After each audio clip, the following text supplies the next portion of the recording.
I didn't believe the rumors until my front door shook violently at exactly midnight. I'm Alex Morgan, a 27-year-old who worked nights stocking shelves at Walmart, lived paycheck to paycheck, and survived mostly on instant noodles. Before everything went sideways, my biggest worry was dodging calls from debt collectors. Simple, ordinary problems. The kind that eat away at you slowly, not the kind that scream at your door in the dead of night. It started with the army.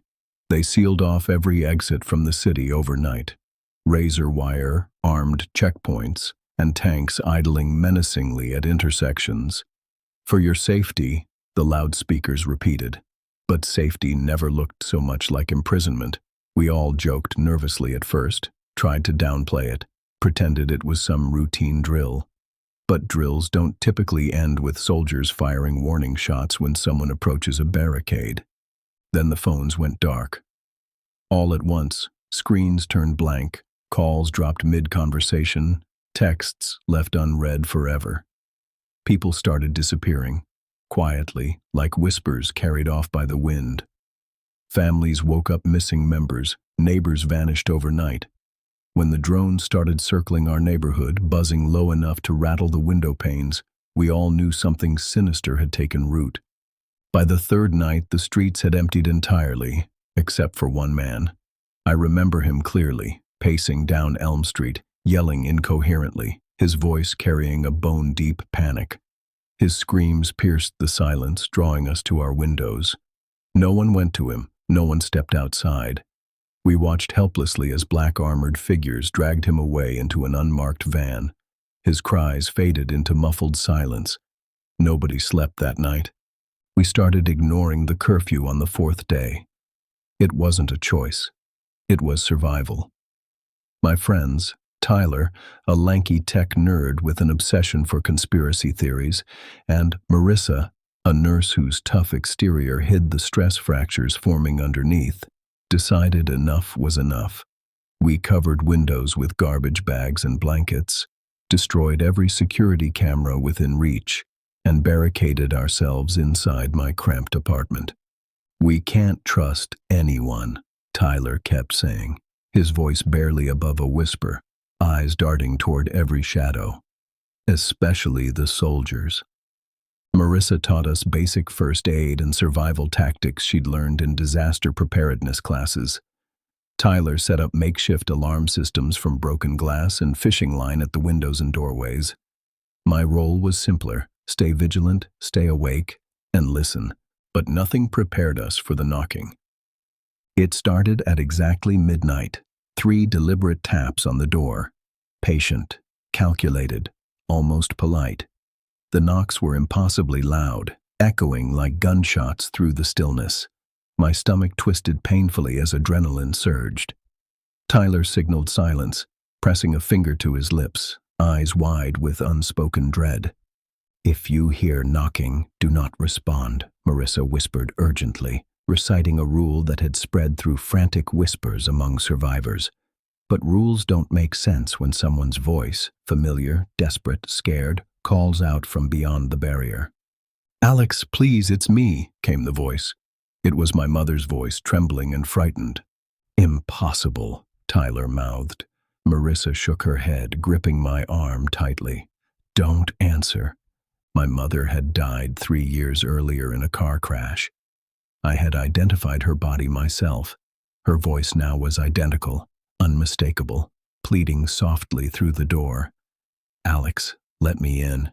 It's so cold out here." Tears blurred my vision. Every instinct told me to tear the door open, pull her inside, and wrap her in a protective embrace. But logic held me frozen. Tyler edged closer, mouthing urgently, "It's not her." The knocking intensified, growing louder, faster, angrier. "Alex, open the door!" My mother's voice twisted, turning into something harsh, distorted, monstrous. The door shook violently, hinges screaming under immense pressure. Tyler threw his body against it, struggling to hold it closed. Marissa joined him, bracing her shoulder against the splintering wood. I stood paralyzed, tears streaming down my face as my mother's pleading turned into inhuman howls of rage. Then, abruptly, Silence. We remained pressed against the door for minutes that felt like hours, listening to our own shallow breathing. Finally, Tyler stepped back, pale and shaking. "What was that?" Marissa stared at me, compassion and fear mingling in her eyes. "I don't know," she whispered, "but whatever it is, it knows us." That night, the knocking visited every apartment in the building, moving methodically from door to door. Some neighbors screamed, others stayed silent. By dawn, more people were missing. And as we fortified our apartment further, reinforcing every weakness we could find, the horrifying truth settled over us. The soldiers were never the real threat. It was something much worse, something that wore the voices and faces of those we loved, knocking patiently, waiting for one moment of weakness to let them in. The next night brought no relief, only an oppressive dread that settled deeper into our bones. My apartment became a cage of whispered fears and barely restrained panic.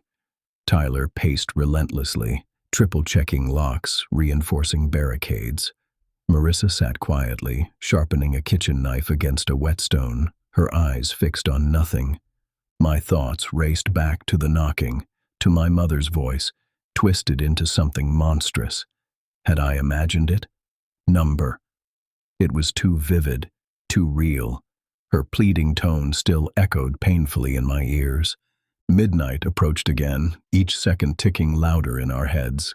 Tyler set his traps again, broken glass scattered by the door, cans on strings placed carefully by windows. But the worst part was knowing that none of it would truly stop whatever came knocking. It had nearly broken the door down once already. We sat in suffocating silence, awaiting the inevitable. Then, right on cue, 3 slow, rhythmic knocks shattered the quiet. This time, the voice was Tyler's father. "Son, please, open up. It's your dad." The voice was weary, vulnerable, perfectly matching the man Tyler had buried 4 years ago. Tyler flinched as though struck. "No, Dad's gone." He shook his head violently, covering his ears, trying desperately to drown out the pleading voice. "Tyler, son, it hurts, please." Tyler's composure shattered instantly. He lunged toward the door, overcome by grief and impulse. Marissa and I caught him barely in time, wrestling him away as he fought us wildly, tears streaming down his cheeks. "Let me go," Tyler screamed. "Dad, I'm coming. Dad." The knocking intensified, echoing Tyler's desperation. The door vibrated under a relentless assault. Wood splintered. Hinges creaked ominously. Marissa shouted for me to grab more furniture, anything to barricade the weakening barrier. I shoved a heavy dresser in front of the door as Marissa struggled to restrain Tyler, her arms wrapped tightly around him. "Tyler, listen to me," Marissa shouted. "It's not him. It's not your dad. You know it's not." Tyler's thrashing weakened, collapsing into helpless sobs. Marissa held him close, whispering comfort into his hair as the knocking ceased abruptly, leaving a suffocating silence in its wake. "I'm sorry," Tyler whispered hoarsely, his voice broken and small. It sounded exactly like him. Marissa and I exchanged wary looks. The pattern was undeniable. It targeted us specifically, exploiting our grief, our deepest wounds, and it was relentless. The rest of the night dragged by agonizingly slow. None of us dared to sleep.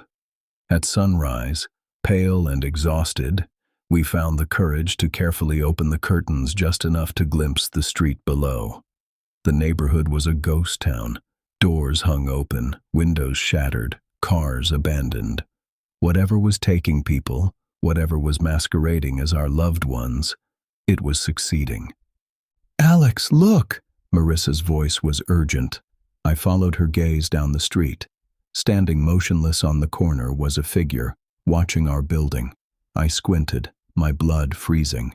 It was my mother, or whatever wore her face. Her head tilted unnaturally to one side, limbs rigid and stiff like a broken marionette. Even from the distance I could see her mouth moving, forming silent words I dreaded to hear. Don't look at it, Tyler snapped, pulling the curtain shut. It knows we're watching. It wants us to see. How do we fight something like that? Marissa asked, her voice trembling, echoing our shared hopelessness. We don't, Tyler answered grimly. We survive. That day, we fortified every inch of the apartment, improvising weapons, rationing food, and whispering plans of escape. But beneath the grim determination lay the unspoken truth. We were running out of time, and none of us truly believed we could outrun the knocking. As darkness fell once again, I found Marissa sitting alone in the kitchen, staring blankly into space. You okay? I asked gently. None of us are, she replied softly, her voice hollow. But we have each other. We hold on to that. I nodded, gripping her hand tightly, feeling the fragile strength in her touch. Then midnight came again, and with it, the knocking returned. 3 measured taps, slow, deliberate, inevitable. And this time, it spoke in Marissa's voice. Marissa's voice carried a chilling echo through the apartment, gentle yet menacingly distorted. Please, Alex, Tyler, it's me. Open up. Let me back in. We both turned to the real Marissa, who stood rooted in place, her face drained of all color. Her eyes widened, reflecting sheer terror. Tyler grabbed her arm, grounding her in the moment. It's not you, he whispered fiercely. You're right here with us.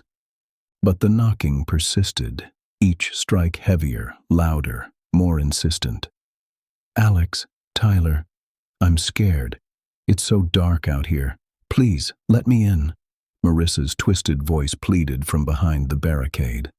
Marissa shook her head violently, tears streaming down her face. Stop it, she screamed, her voice cracking with desperation. You're not me. Leave us alone. The knocks transformed into savage blows, each one rattling the furniture stacked against the door. Wood splintered audibly, cracking with each punishing strike. We scrambled, piling everything we had left, tables, chairs, the refrigerator, anything to fortify our makeshift fortress. It's coming in, Tyler shouted, his voice thick with panic. We have to move now. But there was nowhere left to run. My apartment had become our last stand, our sanctuary now a trap. Tyler stood guard at the door, gripping a metal baseball bat. Marissa armed herself with her sharpened knife, eyes wild but determined. My hands shook as I gripped an old crowbar, heart pounding violently in my chest.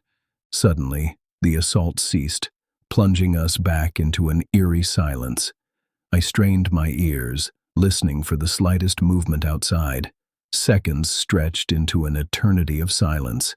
Then, without warning, the entire apartment echoed with a symphony of pounding. Every door, every window erupted simultaneously in violent, rhythmic strikes, a relentless cacophony designed to break us. Voices we knew and loved howled from every direction, parents, siblings, friends. They pleaded, begged, cursed, all blending into a monstrous chorus. Alex, why are you doing this? My mother's voice sliced through the chaos, brittle and accusatory. You're letting me suffer. Open the door. Son, you abandoned me again? Tyler's father roared, harsh and bitter. Alex, Tyler, you promised you'd always protect me, the twisted version of Marissa sobbed, her voice full of betrayal. Our resolve shattered under the relentless psychological torment. Tyler sank to his knees, shaking uncontrollably. Marissa collapsed beside him, her weapon slipping from limp fingers. I stood alone, feeling the weight of every voice pressing heavily upon me, threatening to crush my sanity. Then I remembered Marissa's words. We have each other. We hold on to that. I grabbed both their shoulders firmly, shaking them awake from their daze. It's lying, all of it, I shouted over the horrific chorus. We have to stay strong. It feeds off our fear and grief. We can't give in. Tyler stared up at me, eyes haunted, yet flickering with newfound determination. Marissa slowly rose, reclaiming her weapon and gripping it fiercely. We're together, she whispered, a fierce conviction returning to her voice. No matter what happens. With renewed strength, we stood back to back in the center of the room, weapons raised defensively, awaiting whatever came next. The pounding ceased abruptly once again, replaced by a chilling silence. Minutes passed, dragging painfully slow, each heartbeat echoing loudly in my ears.